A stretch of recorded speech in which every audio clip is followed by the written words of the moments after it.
Parisian apartment flow, 3 19th century layouts for a dreamy Parisian studio.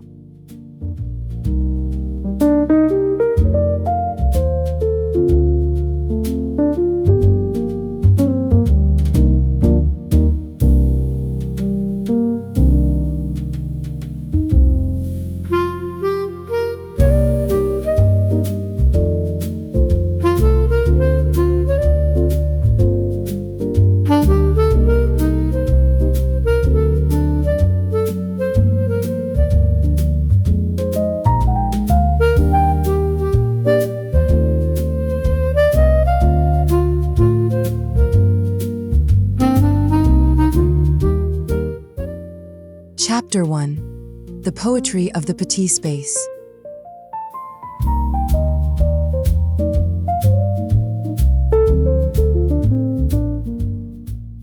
Introduction to the Parisian philosophy.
Welcome back to the Interior Design channel.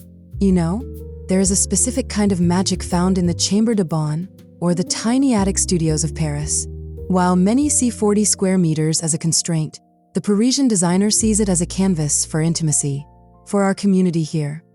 Those of us who have reached a stage in life where we value quality over sheer quantity, there is much to learn from how the French navigate these 19th century shells. We aren't just talking about small space living, we are talking about l'art de vivre, or the art of living, where every square inch is treated with the same respect as a grand chateau.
In the 19th century, Baron Haussmann didn't just change the face of Paris, he dictated the internal pulse of the city. Today, we're exploring 3 specific historical layouts that prove a cramped space is simply an opportunity for better flow. In our 50s and beyond, we realize that home isn't about how many rooms we can walk through, but how beautifully we move through the rooms we have. We're looking for that dreamy quality, the way the afternoon light hits a marble mantelpiece, or how a well-placed mirror can double the soul of a room. Let's step inside and see how history can solve our modern spatial puzzles.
Chapter 2. The Grande Alcove.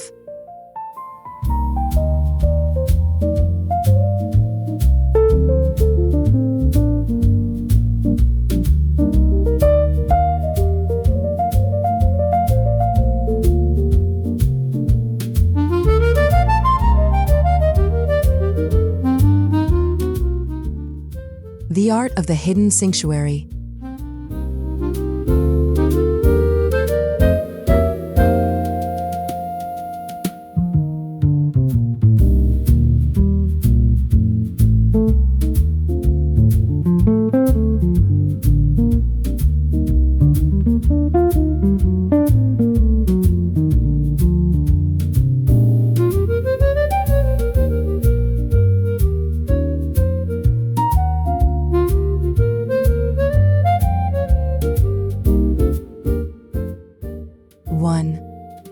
Our first layout takes us back to the traditional 19th century alcove.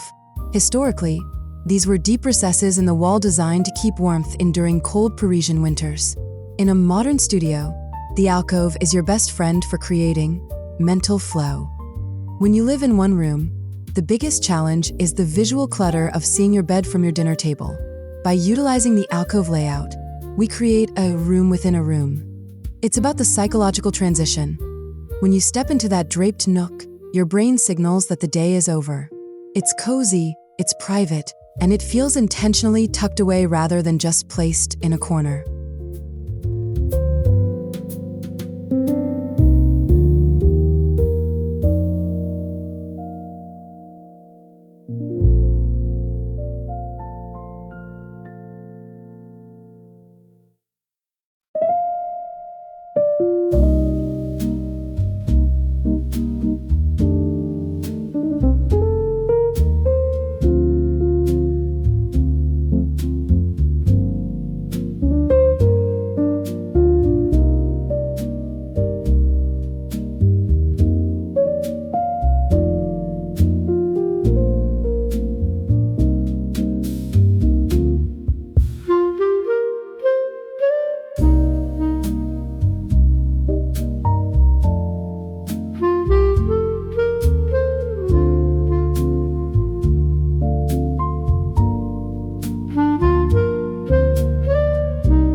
From an educational standpoint, the flow here is circular. You want to keep the center of the room clear to allow the 19th century proportions, the high ceilings and the corniche, to breathe. Instead of a bulky wardrobe, a designer might use a heavy velvet portiere curtain to seal off the sleeping area. For those of us who love the vintage aesthetic, this is where you play with textures. I often tell my viewers, don't be afraid of dark colors in an alcove. A deep navy or a forest green creates a jewel box effect. It's not cramped, it's an embrace. It's about creating a sanctuary that feels separate from the rest of your world.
Chapter 3: The Gallery Corridor.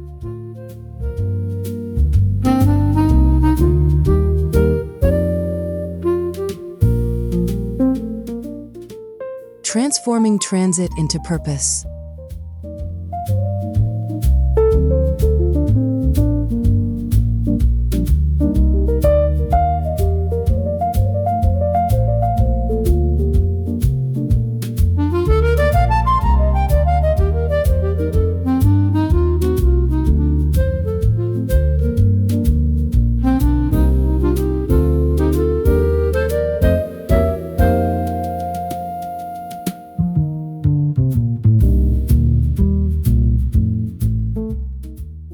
Now, let's talk about a layout that many find intimidating: the long, narrow gallery.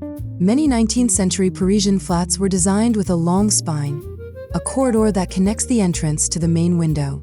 In a tiny studio, this often feels like wasted space, but the French approach is to turn the transit into the destination. We do this by lining one side of the corridor with floor-to-ceiling cabinetry or a slim kitchenette. By concentrating the labor of the house, the cooking and the storage, into this narrow throat, you liberate the main room to be a pure sanctuary of light and relaxation.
Two, the flow in a gallery layout is linear and expectant. There is a sense of arrival when you walk through the darker, functional hallway and finally emerge into the sun-drenched main studio. To make this work for an older, more discerning eye, we avoid the clutter of small shelves. Instead, we use integrated joinery that mimics the 19th century wall moldings. This is opinionated design. I believe that in a small space, you should never see your toaster from your bed. By tucking the utility into the gallery flow, the apartment feels twice its size because your eyes aren't constantly landing on chores that need to be done.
Chapter 4.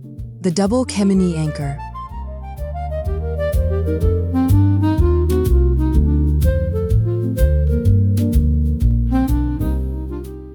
Centering the soul around the hearth.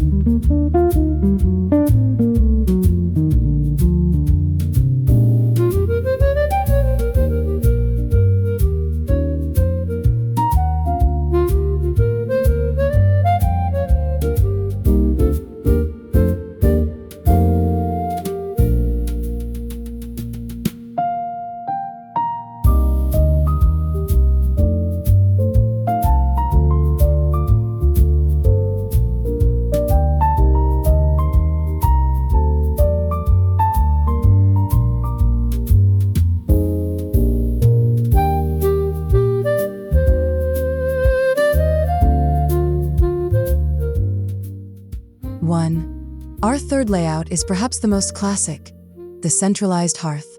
In the 1800s, the fireplace, or cheminée, was the literal heart of the home. Even in a studio, you often find a beautiful, non-functional marble mantel, rather than pushing furniture to the walls to save space. A common mistake that actually makes a room feel smaller. The Parisian Flow suggests we anchor the room around the fireplace by placing a small, elegant sofa or a pair of vintage Bergera chairs facing the hearth. You create a conversational core. The bed, in this scenario, is often a high-quality lit bateau or a daybed that masquerades as seating during the day.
Two, this layout teaches us about the visual flow.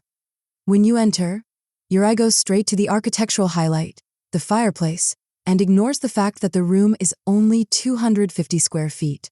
It feels like a grand salon that just happens to have a bed in it. For our audience, this is the epitome of stylish aging for an interior. It's about dignity. We aren't camping in a studio. We are hosting. By choosing a centralized flow, you prioritize the social and the aesthetic over the purely utilitarian. It encourages a slower pace of life, a place to sit with a book and a glass of wine, surrounded by the history of the walls.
Chapter 5. The Final Flourish.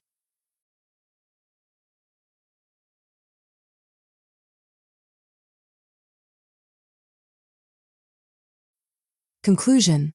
Design as a love letter to small living.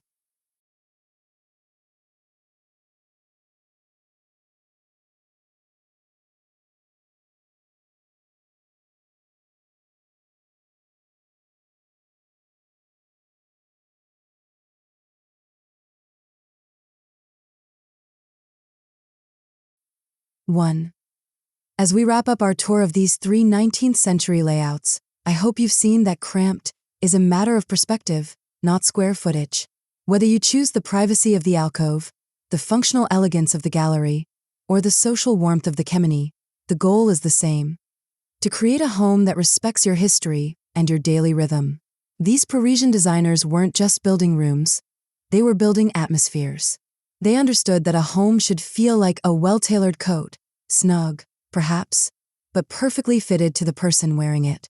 It's about the flow of light, the flow of air, and the flow of your own life.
2. Thank you for joining me on this narrative journey through the streets of Paris. Moving into a smaller space in our later years isn't a downsize. It's an upgrade in intentionality. It allows us to curate only the pieces that truly speak to our souls, nestled within layouts that have stood the test of time for over 100 years. I'd love to hear from you in the comments. Which of these 3 flows resonated with your own home? Remember, beauty doesn't require a ballroom. It only requires a bit of thought and a touch of French soul. Until next time, au revoir.